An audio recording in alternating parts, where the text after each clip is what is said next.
اور پھر نبی کریم صلی اللہ تعالی وسلم کو اگرچہ سارے عالم کے لیے رحمت بنا کے بھیجا ہے، لیکن پھر بھی یعنی رب نے اپنی امت پر شفقت فرمانے کا حکم دیا کہ آپ مومنین کے لیے اپنے بازوؤں کو پھیلا دیجئے. حالانکہ آپ شفیق ہیں مومنین کے لیے، پھر بھی یعنی آپ کو فرمایا گیا کہ آپ یہ کہیے کہ میں تو انا نذیر مبین، میں تو ڈر سنانے والا ہوں اور کھلا ڈر سنانے والا ہوں. اس کے بعد فرمایا گیا کہ ہم جانتے ہیں یہ کیا کہیں گے، لیکن آپ اپنے پروردگار کی عبادت کرتے رہیے، اور زیادہ مناسب یہ ہوگا کہ ہم یہ سمجھیں اور یہ کہیں کہ اس مقام پر روح سخن امت محمدی کی طرف آتا ہے اور ہم سے کہا جاتا ہے کہ تم اللہ کی عبادت کرو یہاں تک کہ تمہیں موت آ جائے، یعنی موت آنے تک اللہ کی عبادت کرتے رہو، کیونکہ حضور سے بڑا عابد تو کوئی ہے ہی نہیں. اس لیے اگر روح خطاب امت کی طرف بھی ہو تو کوئی حیرت و تعجب کی بات نہیں ہے. اس کے بعد سورہ نحل کا آغاز ہوتا ہے، اتا امر اللہ فلا تستعجلوہ، کہ اللہ کا فیصلہ آنے والا ہے بلکہ آ چکا ہے، جلدی نہ کرو، وہ پاک ہے اور اس کا کوئی شریک نہیں. پھر فرمایا کہ انسان کو اس نے پانی سے پیدا فرمایا اور انسان جو ہے کھلا جھگڑالو ہے. کہا جاتا ہے کہ رسول اللہ صلی اللہ تعالی وسلم کی خدمت میں ایک کافر ہڈی لے کے آیا، اس نے ہڈی دکھاتے ہوئے کہا کہ یہ کیسے زندہ ہوگی. تو اس آیت کا نزول ہوا اور جس میں یہ پیغام دیا گیا کہ اس ہڈی کی تو پھر کوئی شکل ہے، اس معمولی سے قطرے کی تو کوئی شکل نہیں ہوتی جسے گوشت پوست اور ایک جسم بنا کے کھڑا کر دیا جاتا ہے. پھر فرمایا کہ جو چوپائے ہیں ان میں تمہارے لیے حکمت ہے، یہ تمہارے فائدے کے لیے بنائے گئے ہیں، تم ان کا گوشت کھاتے ہو، تم ان پہ سوار ہوتے ہو، تم ان پہ سامان لاتے ہو، یہ تمہارے کام آتے ہیں. تمہارا رب انتہائی شفقت والا ہے. پھر فرمایا کہ وہ تو وہ پیدا کرے گا جس کے بارے میں تمہیں اندازہ بھی نہیں ہے، مستقبل میں اتنی ایجادات ہوں گے کہ تم سوچ نہیں سکتے. اس کے بعد پھر اسی بات کو دہرایا کہ اگر اللہ چاہتا تو تم سب کو ہدایت پہ جمع کر دیتا، لیکن یہ تو تمہارا امتحان ہے. اس کے بعد 8ویں رکوع میں پھر تخلیقات کا ذکر ہے اور فرمایا کہ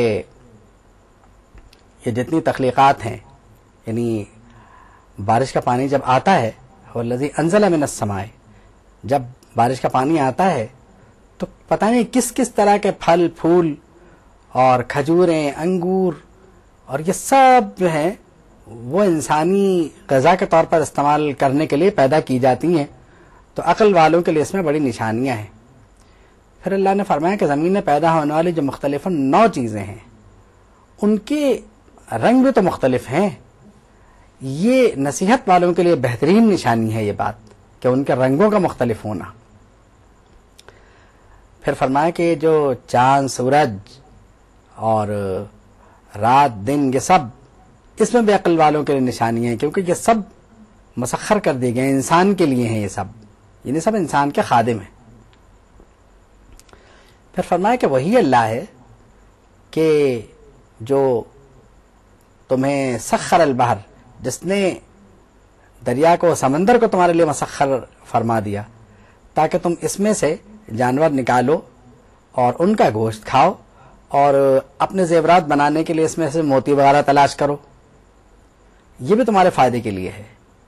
اللہ فرماتا ہے افمن یخلق کمن لا یخلق افلا تذکرون، کہ اس جیسا کوئی پیدا کرنے والا ہے، اس جیسا کوئی پیدا کرنے والا نہیں ہے. جیسا وہ پیدا کرتا ہے ایسی قوت کسی میں نہیں ہے.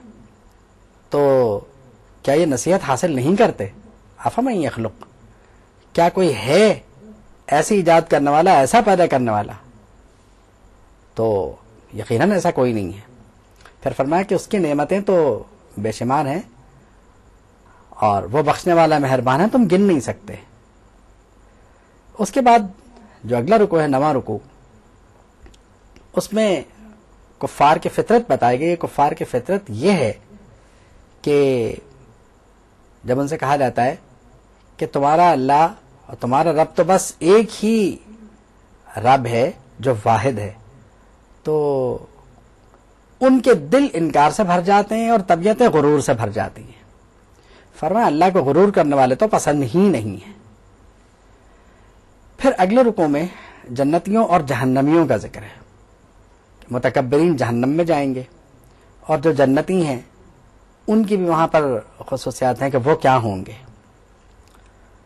تو اس کے بعد ہم 11ویں رکوع میں آتے ہیں تو وہاں بھی کفار کا نیچر یہ بتایا جا رہا ہے کہ ان کی حالت یہ ہے کہ یہ قسمیں کھا کھا کے یہ کہتے ہیں کہ اللہ دوبارہ کسی کو نہیں اٹھائے گا. لا یبعث اللہ من یموت، جو مر گیا اسے نہیں اٹھائے گا. اللہ فرماتا ہے کہ اللہ کا وعدہ حق ہے. یہ تو اکثریت کو پتہ ہی نہیں ہے، اکثر لوگ تو جانتے ہی نہیں اس بات کو. ہمیں تو صرف کہنے کی دیر ہے.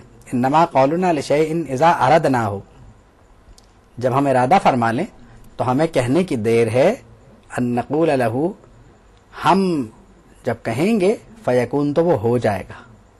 پھر اس کے بعد فرمایا کہ جو لوگ ہجرت کرتے ہیں اللہ کے راہ میں، اور وہ ہجرت بھی اس صورت میں ہوتی ہے کہ جب ان پر ظلم کیا جائے، تو ان کے لیے بہترین ٹھکانہ ہے. اور یہ وہ لوگ ہیں جو اللہ پر بھروسہ کرتے ہیں اور صبر کرتے ہیں. تو پھر اس رکوع میں آگے چل کر یعنی فرشتوں کے بارے میں فرمایا جاتا ہے کہ فرشتے اللہ کی فرما برداری کرتے ہیں، غرور نہیں کرتے، وہ اس کے عذاب سے ڈرتے ہیں اور اس کے حکم کے مطابق کام کرتے ہیں. پھر 13ویں رکوع میں یعنی اگلا رکوع جو ہے اس میں فرمایا گیا کہ یہ جو کفار ہیں یہ بیٹیوں کو ہونے کو عیب سمجھتے تھے. تو فرمایا گیا کہ جب ان میں سے کسی کو بیٹی کے پیدائش کی خبر دی جاتی ہے تو ظل وجہہ مسودن، تو ان کا چہرہ جو ہے وہ کالا پڑ جاتا ہے، منہ چھپاتے پھرتے ہیں. تو ان کا یہ نیچر بتایا گیا کہ ان کے کیونکہ ان کے یہاں تو رواج یہ تھا کہ بیٹیوں کو زندہ دفنا دیا کرتے تھے. تو اللہ رب العالمین نے اس کی مذمت فرمائی اور بیٹیوں کے پیدائش پر ان کا جو رویہ تھا اس پر ان کو ملامت فرمائی. اس کے بعد اگلے رکوع میں اگر ہم جائیں تو ہمیں اندازہ ہوتا ہے کہ اللہ فرماتا ہے کہ اگر اللہ مخلوق کا مواخذہ کرنے پہ آ جائے تو پھر شاید ہی کوئی بچے گا جس کا مواخذہ نہ ہو. لیکن یہ کہ اس مواخذے کو ایک وقت تک مقرر کر دیا گیا ہے، یعنی اگر یہ مواخذہ ہو گیا تو پھر کافر بچیں گے نہیں، اور جب اس کا وقت آ جائے گا تو نہ پھر اس میں تاخیر ہوگی، نہ تقدیم، نہ وقت سے پہلے بھی نہیں آئے گا، وقت کے بعد بھی نہیں آئے گا. تو اس کا ایک وقت مقرر ہے. اس لیے کفار اس کا انتظار نہ کریں کہ وہ کیوں نہیں ہو رہا. جب تک وہ نہیں ہو رہا اس وقت کو غنیمت جانیں اور اس وقت کو یعنی اس وقت سے فائدہ اٹھائیں اور اس مہلت کو غنیمت جان کر توبہ کریں. تو بات یہ ہے کہ کفار کو یہاں منع کیا گیا اور کفار سے کہا گیا کہ یہ کفار کی عجیب عادت ہے، خود ہی کہنے لگتے ہیں کہ یہ حلال ہے یہ حرام ہے. وَتَصِفُ أَلْسِنَتُكُمُ الْكَذِبَ أَنَّ لَهُمُ الْحُسْنَى لَا جَرْمَ أَنَّ لَهُمُ النَّارَ وَأَنَّهُمْ مُفْرَطُونَ. پھر یعنی الٹی سیدھی قسمیں کھانے لگتے ہیں. اور فرمائے گا کہ خدا کی قسم ہم نے پہلے بھی رسول بھیجے ہیں، ایسا نہیں ہے کہ پہلے نہ بھیجے ہوں. تاللہ لقد ارسلنا الی امم من قبلک، لیکن ہوا کیا؟ انبیاء کرام تشریف تو لائے لیکن شیطان نے ان کو راہ راست پہ آنے نہیں دیا. اس نے یہ کیا کہ ان کے برے اعمال ان کی نظر میں خوبصورت بنا دیے.